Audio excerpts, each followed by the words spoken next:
Miembro inferior.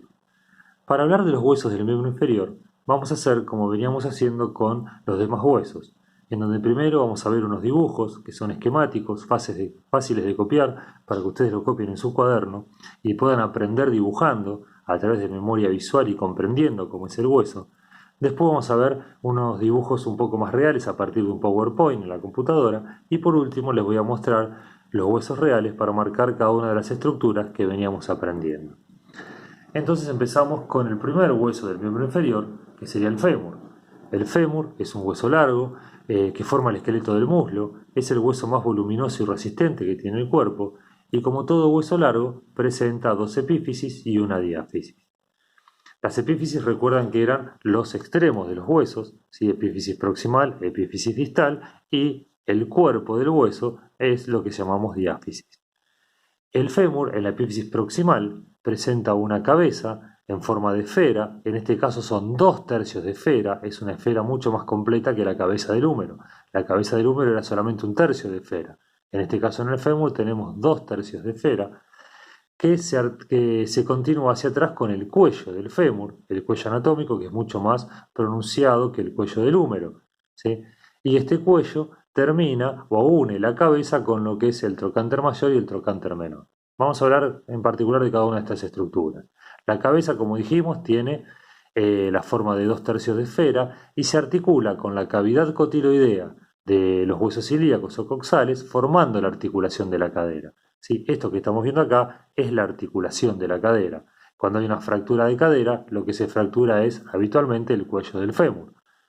¿Sí? Porque todo esto que está acá es articulación de la cadera. De la cabeza del fémur, de la parte central, tiene una pequeña cavidad o fóvea donde se inserta el ligamento que se une al fondo de la cavidad cotiloidea para sostener esta articulación en su posición habitual. Por detrás de la cabeza tenemos un cuello bien pronunciado. Este cuello es una zona de debilidad porque soporta todo el peso del cuerpo y no tiene la densidad ósea que tiene el cuerpo, la diáfisis del fémur. Por lo tanto, es un lugar fácil de quebrar cuando se produce algún traumatismo, alguna caída, sobre todo en los ancianos cuando tienen osteoporosis, que la osteoporosis es cuando el hueso va perdiendo calcio y va perdiendo resistencia. Por eso siempre decimos que la fractura de cadera es la fractura del cuello del fémur. Por detrás del cuello del fémur, conectando con la cabeza, tenemos al trocánter mayor y el trocánter menor. El trocánter mayor y el trocánter menor son dos prominencias óseas.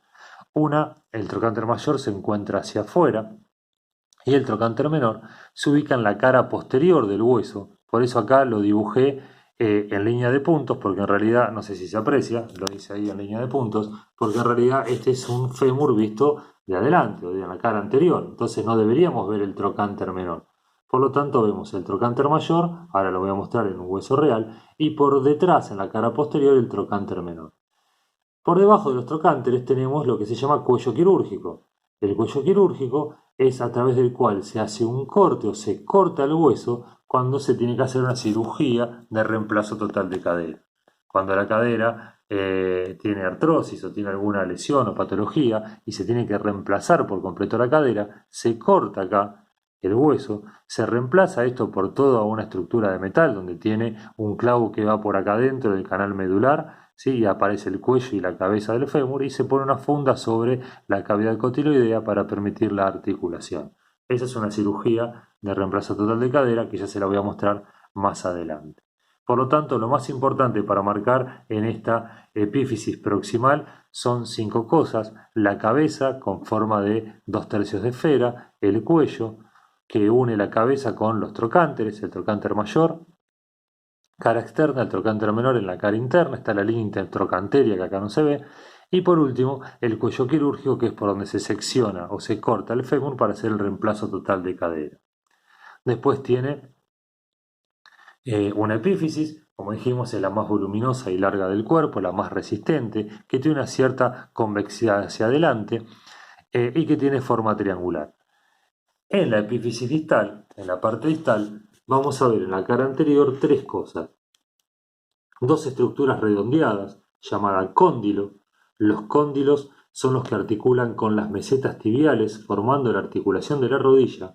Si ven, Estos serían los huesos que están en la pierna. La tibia es más voluminosa y articula con los cóndilos del fémur, formando la articulación de la rodilla, y el peroné, que está hacia afuera, mucho más delgado, no forma parte de la rodilla. ¿Sí? La cabeza del peroné queda por debajo de las mesetas tibiales, por lo tanto no forma parte de la rodilla. Entonces acá tenemos un cóndilo y otro cóndilo que articulan con los dos platillos o mesetas tibiales, y acá vemos una estructura que es una tróclea. En realidad es una media tróclea porque no tiene la forma completa de polea. Es como cuando uno pega en una pared el frente del ladrillo y aparece como que, o aparenta ser un ladrillo a la vista, pero en realidad es el frente. Bueno, acá es lo mismo. Esto sería una media tróclea que está ahí y que esta media tróclea articula con la rótula. La rótula, que también forma parte de la rodilla, no articula con la tibia, sino que articula con la tróclea que acá se encuentra por encima de los cóndilos. Entonces, en esta epífisis distal, en la cara anterior vemos la tróclea, pero en realidad no es una tróclea completa, sería el frente de la tróclea nada más para articular o que articula con la rótula hacia adelante, los dos cóndilos que son estructuras redondeadas que articulan con las mesetas tibiales, y ahora van a ver cuando veamos las imágenes en la computadora que también tenemos un pequeño epicóndilo a ambos lados, ¿sí? Como estaba la epitróclea y el epicóndilo en el húmero, acá tenemos los epicóndilos por encima. Visto desde atrás, tenemos una escotadura intercondilia, es decir, que entre ambos cóndilos se marca bien clarito una escotadura, que ya se las voy a mostrar cuando veamos el hueso real. ¿Sí? Entonces repetimos, tenemos que marcar los dos cóndilos que articulan con las mesetas tibiales en la articulación de la rodilla, la tróclea que articula con la rótula hacia adelante, el epicóndilo interno y externo a ambos lados y en la cara posterior la escotadura intercondilia. Bien, vamos a cortar este video acá y vamos a seguir con las imágenes en PowerPoint.